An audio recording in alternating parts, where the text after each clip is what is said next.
Hello students, today we are going to start magnetic effect of current। ठीक है, तो देखिए एक एक्सपेरिमेंट किया गया 1820 में। एक्सपेरिमेंट से पहले साइंटिस्ट का ये मानना था कि electricity and magnetism both are separate things, दोनों अलग अलग तरह की चीज़ें होती है और दोनों के इन बिटवीन कोई रिलेशन एग्जिस्ट नहीं करता। ठीक है, तो साइंटिस्ट पहले इलेक्ट्रिसिटी और मैग्नेटिज्म को अलग अलग कंसिडर करते थे। अब 1820 में हैंस क्रिश्चियन ओरस्टेड ने एक एक्सपेरिमेंट किया। एक्सपेरिमेंट बड़ा एक डिस्कशन का मैटर है नहीं, बट थोड़ा सा मैं आपको इस बारे में ज़रूर बताता हूँ। तो एक्सपेरिमेंट जो किया गया, देखिए जैसे ये सर्किट, सिंपल से एक सर्किट मैं शो कर रहा हूँ यहाँ पर। ये बैटरी कनेक्ट की, उसके साथ में यहाँ हमने रेजिस्टेंस शो किया, ये की है और ये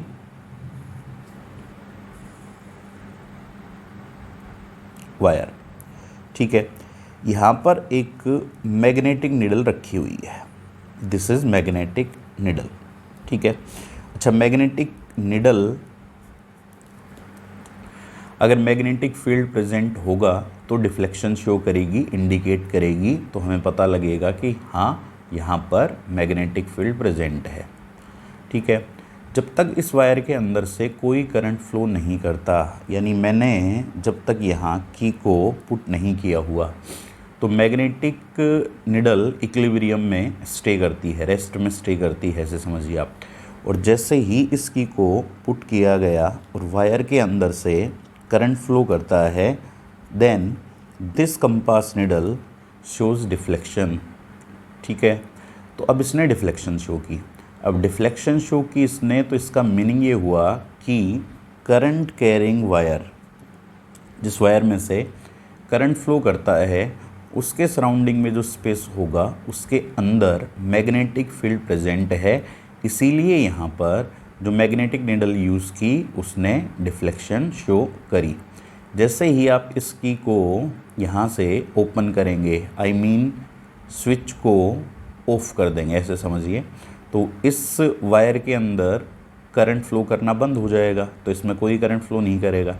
करंट अगर फ्लो नहीं करेगा तो यहाँ जो मैग्नेटिक निडल रखी हुई है वो भी कोई डिफ्लेक्शन शो नहीं करती है। ठीक है, करंट की डायरेक्शन अगर रिवर्स कर दी जाएगी तो निडल की डिफ्लेक्शन की जो डायरेक्शन है वो भी रिवर्स हो जाती है। तो यहाँ से ये क्लियर था कि जब भी किसी वायर के अंदर करंट फ्लो करता है तो उसके सराउंडिंग में मैग्नेटिक फील्ड प्रोड्यूस होता है। ठीक है, अब आप यहाँ इस फैक्ट को समझने के लिए जो सबसे बेसिक इन्फॉर्मेशन है जो आपको होनी चाहिए वो क्या है, देखिए जब भी लेट मैं यहाँ पर शो करता हूँ, ये प्लस क्यू चार्ज है। ठीक है, अब ये जो प्लस क्यू चार्ज है वो किस में रखा हुआ है, रेस्ट में। प्लस क्यू चार्ज रेस्ट में है, तो इसके सराउंडिंग में जो स्पेस होगा उसके अंदर सिर्फ एक ही तरह का फील्ड प्रेजेंट है, विच इज़ इलेक्ट्रिक फील्ड। अगर प्लस क्यू चार्ज रेस्ट में है तो उसके सराउंडिंग में ओनली इलेक्ट्रिक फील्ड प्रेजेंट होता है। बट अगर यही चार्ज, सेम ये प्लस क्यू चार्ज है लेट, और अगर ये मूव करता है कांस्टेंट वेलोसिटी से, अगर ये चार्ज मूव करेगा कांस्टेंट वेलोसिटी से, इन दैट केस इसके सराउंडिंग में जो स्पेस होगा उसके अराउंड ना सिर्फ इलेक्ट्रिक फील्ड प्रेजेंट होगा बट मैग्नेटिक फील्ड भी प्रेजेंट होता है। तो बेसिक सोर्स जो है मैग्नेटिक फील्ड का वो है charge particle moving with constant velocity.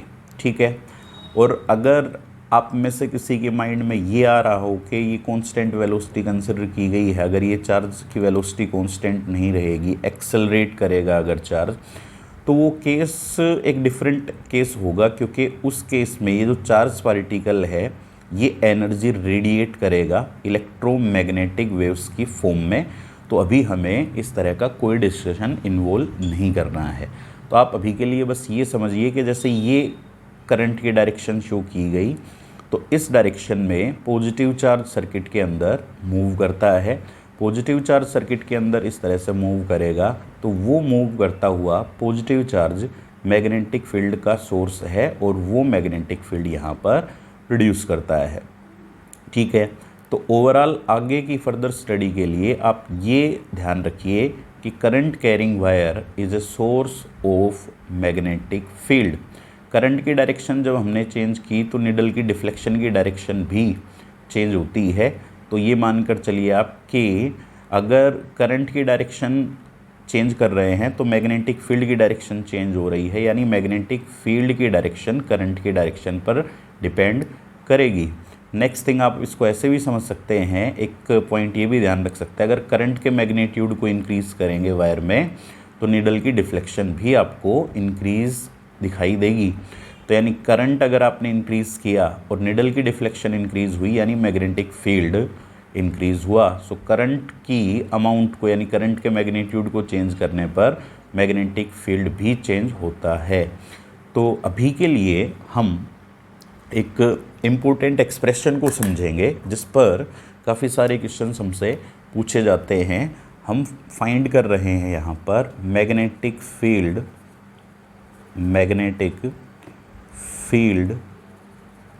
Due to straight current carrying wire. So magnetic field की वैल्यू फाइंड करेंगे हम स्ट्रेट करंट कैरिंग वायर के लिए। तो देखिए straight current carrying wire consider करते हैं। This is straight current carrying wire.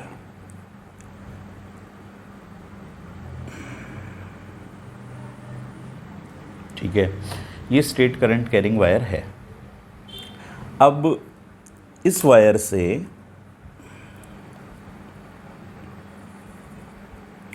इस करंट कैरिंग वायर से आर परपेंडिकुलर डिस्टेंस पर ये पॉइंट एग्जिस्ट करता है। Let me call this point P. Okay, finite length की वायर शो की गई है। ये देखिए, ये इसके दोनों वायर के एंड्स है।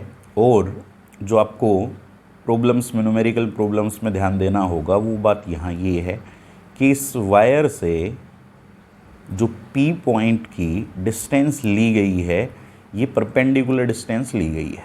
ठीक है, अब इस वायर के अंदर मान लीजिए आप किसी एक पर्टिकुलर डायरेक्शन में I करंट फ्लो होता है। ये हमने I करंट शो किया। तो मुझे फाइंड करना है इस P पॉइंट पर मैग्नेटिक फील्ड इस फाइनाइट लेंथ की वायर की वजह से। ठीक है, अब डायरेक्ट तो कंप्लीट लेंथ की वजह से आप फाइंड नहीं करने पाएंगे। तो उसके लिए आपने क्या किया, यहाँ पर एक स्मॉल एलिमेंट चूज़ किया, यानी वायर का एक छोटा सा हिस्सा कंसिडर किया है आपने। तो पहले आप इस पोर्शन की वजह से यहाँ पर मैग्नेटिक फील्ड की वैल्यू फाइंड करेंगे।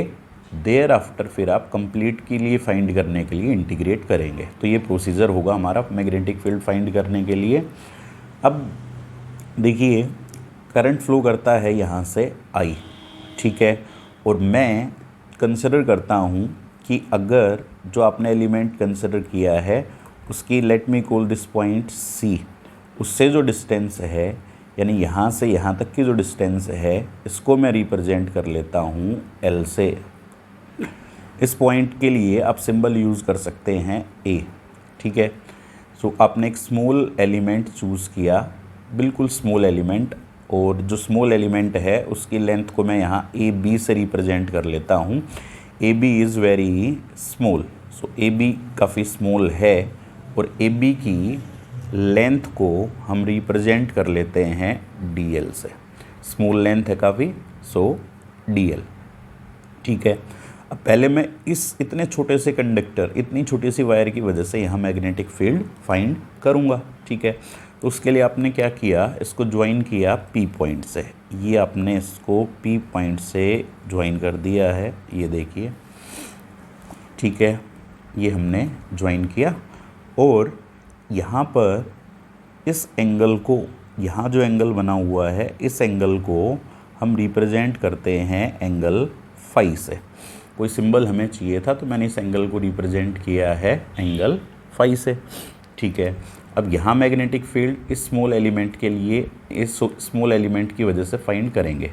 सो जब भी आपको मैग्नेटिक फील्ड स्मॉल एलिमेंट की वजह से फाइंड करना हो, जब भी आपको मैग्नेटिक फील्ड किसी वायर के स्मॉल पोर्शन की वजह से फाइंड करना हो, ठीक है, तो this is a current carrying wire और अपने ये स्मॉल एलिमेंट आपके पास में करंट फ्लो कर रहा है आई इस वायर में से, और आपने जो एलिमेंट चूज़ किया है ये, इसकी लेंथ काफ़ी कम है और इसकी लेंथ को हम रिप्रेजेंट कर रहे हैं डीएल से। ठीक है, सिर्फ इस डीएल लेंथ की वजह से, यानी स्मॉल पोर्शन की वजह से हमें मैग्नेटिक फील्ड की वैल्यू फाइंड करनी है। ठीक है, तो आप देखिए यहाँ ये कोई पॉइंट है और इस पॉइंट पर हमें मैग्नेटिक फील्ड फाइंड करना है। ये परपेंडिकुलर डिस्टेंस नहीं है वायर से, करंट कैरिंग वायर से। आप देखिए ये परपेंडिकुलर डिस्टेंस बिल्कुल नहीं है, तो यहाँ ये डीएल है और इस एंगल को मैं रिप्रेजेंट कर लेता हूँ थीटा से। सो थीटा एंगल किस किस के बीच में बना हुआ है?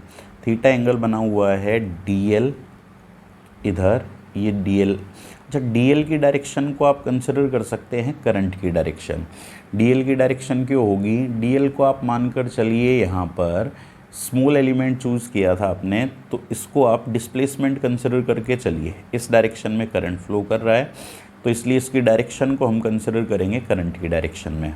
पी पॉइंट की डिस्टेंस कितनी है? R, which is not perpendicular distance from wire. Okay, so Biot Savart's law का यूज़ किया जाता है। बायोट-सेवरेट्स लॉ क्या है? बायोट-सेवरेट्स लॉ का यूज़ करेंगे हम स्मॉल एलिमेंट्स की वजह से मैग्नेटिक फील्ड किसी पॉइंट पर फाइंड करने के लिए। सो मैग्नेटिक फील्ड को मैं रिप्रेजेंट कर लेता हूँ डीबी से। सो डीबी किसके इक्वल होगा? Mu not by 4 pi I d l sine theta by r square. ये बायोट-सेवरेट लॉ की इक्वेशन है। मैग्नेटिक फील्ड की वैल्यू फाइंड करने के लिए मैग्नेटिक फील्ड जो यहाँ प्रोड्यूस होगा उसकी वैल्यू किसके इक्वल होगी? Mu naught by 4 pi actual में कॉन्स्टेंट वैल्यू है, फिक्स वैल्यू है। ठीक है, तो वो डिपेंड करता है मीडियम की प्रॉपर्टीज़ वगैरह पर। अभी के लिए आप ये समझिए, पहले ये वायर में से जो करंट फ्लो कर रहा था वो रखा हमने। जिस एलिमेंट की वजह से मैग्नेटिक फील्ड आपको फाइंड करना है ये उसकी लेंथ रखी है मैंने। उसके बाद से ये एंगल जो है वो एंगल बना हुआ है करंट, और करंट की जो डायरेक्शन थी वो, और पॉइंट को, ऑब्जर्वेशन पॉइंट जहाँ मैग्नेटिक फील्ड पॉइंट फाइंड करना है उसको जो लाइन ज्वाइन करती है, तो इन दोनों के बीच में जो एंगल बना हुआ है वो है theta divided by r square. Actual में म्यू नॉट को बोला जाता है absolute permeability of vacuum, absolute permeability of free space और वैक्यूम। ठीक है, तो अभी जैसे वैक्यूम है इस वायर के ऑल अराउंड, तो यहाँ मैग्नेटिक फील्ड फाइंड करेंगे तो आप यहाँ म्यू नॉट का यूज़ करेंगे। अगर यहाँ कोई मीडियम प्रेजेंट होता तो उस केस में हम मीडियम के लिए परमेबिलिटी म्यू का यूज़ करते। ठीक है, तो ये वैल्यू डिपेंड करती है टोटली मीडियम पर, बट वैक्यूम के लिए आप म्यू नॉट की वैल्यू को ध्यान रख सकते हैं, which is 4 pi multiplied by 10⁻⁻⁻7 weber ampere inverse और मीटर इनवर्स। ठीक है, सो ये वैल्यू है म्यू नॉट के लिए। ठीक है, तो अभी के लिए आप ऐसा कर सकते हैं, ये वैल्यू ध्यान रख सकते हैं, ये वैक्यूम के लिए है और एक्सेसिवली हमें इसी का यूज़ करना है। So this is called Biot Savart's law. इसको आप ध्यान रखिएगा, कब यूज़ करनी है? जब स्मॉल एलिमेंट आपके पास में कोई है उसकी वजह से आपको मैग्नेटिक फील्ड की वैल्यू फाइंड करनी हो, तब हम इसका यूज़ करेंगे। So I current flowing through wire, D L length of the element due to which you are finding magnetic field, theta angle है करंट की डायरेक्शन, और ऑब्जर्वेशन पॉइंट को जो लाइन ज्वाइन करती है उन दोनों के बीच में जो एंगल बना हुआ है वो है। अब हम वापस इस जगह पर आते हैं। तो यहाँ पर ये स्मॉल एलिमेंट हमने कंसिडर किया, इस पॉइंट पर मैग्नेटिक फील्ड फाइंड करना है।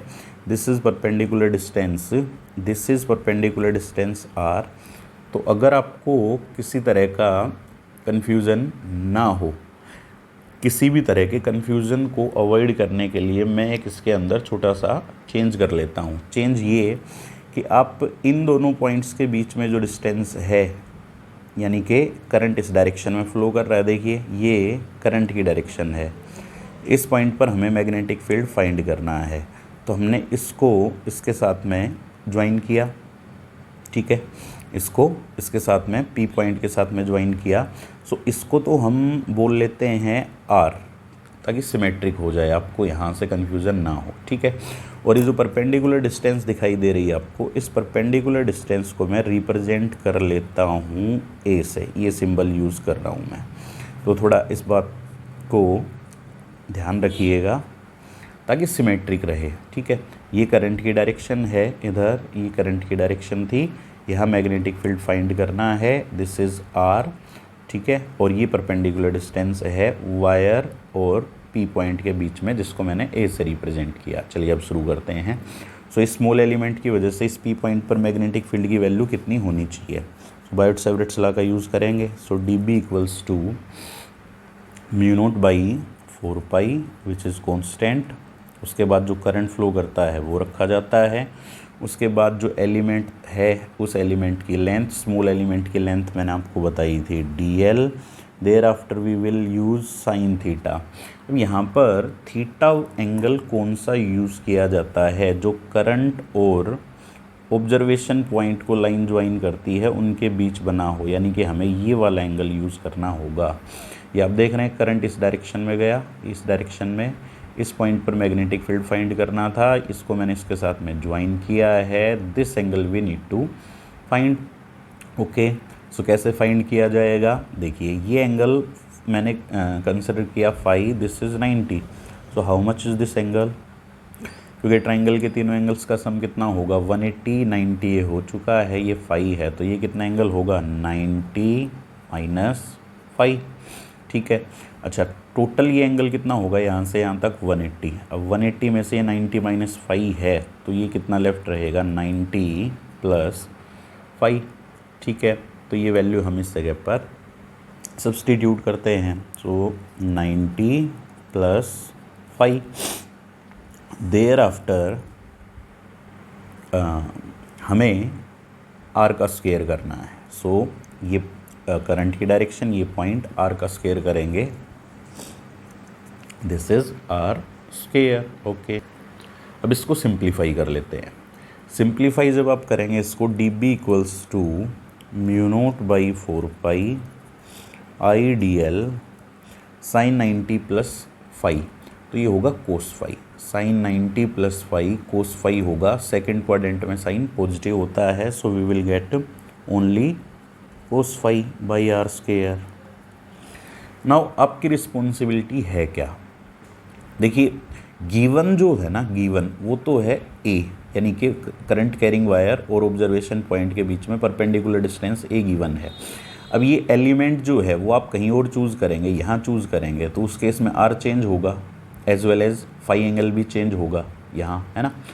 तो मुझे करना क्या है, मुझे यहाँ पर R को, R जो आप देख रहे हैं इसको मुझे A के टर्म में कन्वर्ट करना है, क्योंकि आप मतलब एलिमेंट को कहीं पर भी चूज़ करिए, लेकिन जो यहाँ से यहाँ तक जो परपेंडिकुलर डिस्टेंस है दैट विल रिमेन सेम, वो तो A ही रहेगी। तो हमें यहाँ कन्वर्ट करना होगा R को A की टर्म में, which is very simple for us. कैसे? Triangle, right angle triangle, in fact ACP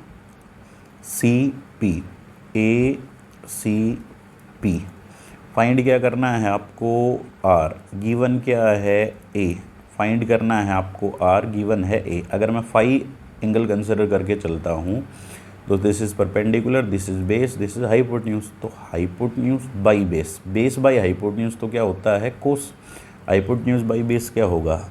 secant phi. So this is secant phi. So R equals to A secant phi.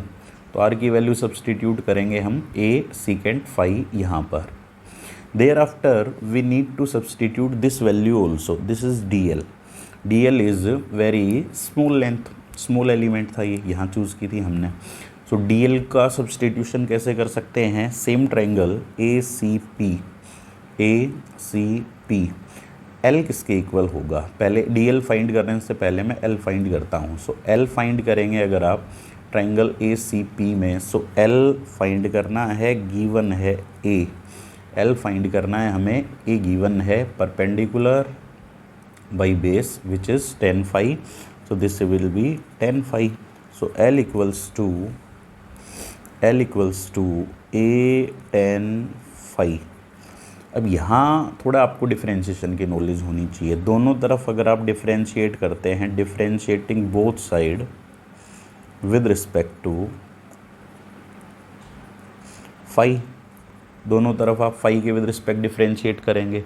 अब जब फाई के with respect differentiate करेंगे, so this will be DL by d phi equals to A as it is, tan phi को differentiate करेंगे, this will be equal to secant square phi, so DL equals to, इसको यहाँ multiply करेंगे, A secant square phi d phi, ये DL की value है।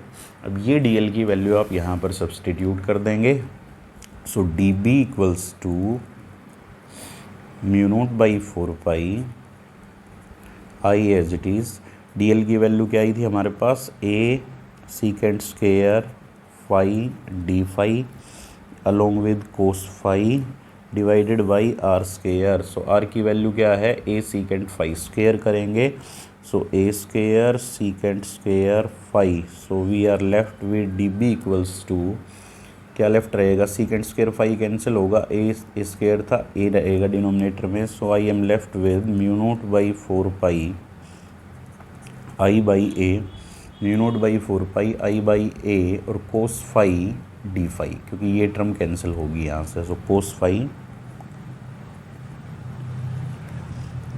D phi.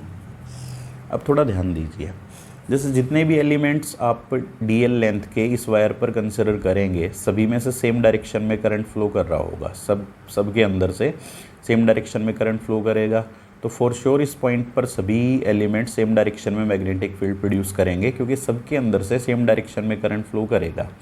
Straight wire के लिए अगर आपको किसी पॉइंट पर मैग्नेटिक फील्ड फाइंड करना है, सिंपल रूल है, जिस डायरेक्शन में करंट फ्लो कर रहा है, जैसे ये एलिमेंट है, ठीक है, मैं एलिमेंट कहीं और भी चूज़ कर सकता हूँ, तो जिस डायरेक्शन में करंट गया उस डायरेक्शन में आप अपने राइट हैंड के थंब को रखेंगे, इस डायरेक्शन में करंट फ्लो करता है तो राइट हैंड के थंब को आप इस डायरेक्शन में रखेंगे, जिस पॉइंट पर आपको मैग्नेटिक फील्ड फाइंड करना है उस पॉइंट की तरफ फिंगर्स को टर्न करेंगे, मैं बात कर रहा हूँ राइट हैंड की। सो ये करंट था इस डायरेक्शन में, इस पॉइंट पर मैग्नेटिक फील्ड चाहिए आपको, तो इस डायरेक्शन में अगर फिंगर्स को टर्न करेंगे तो फिंगर्स जा रही हैं अंदर की तरफ, इस जो पेपर का प्लेन है उसके परपेंडिकुलर इनसाइड अंदर की डायरेक्शन में, तो जितने भी एलिमेंट्स हो गए वो सब सेम डायरेक्शन में मैग्नेटिक फील्ड प्रोड्यूस करेंगे।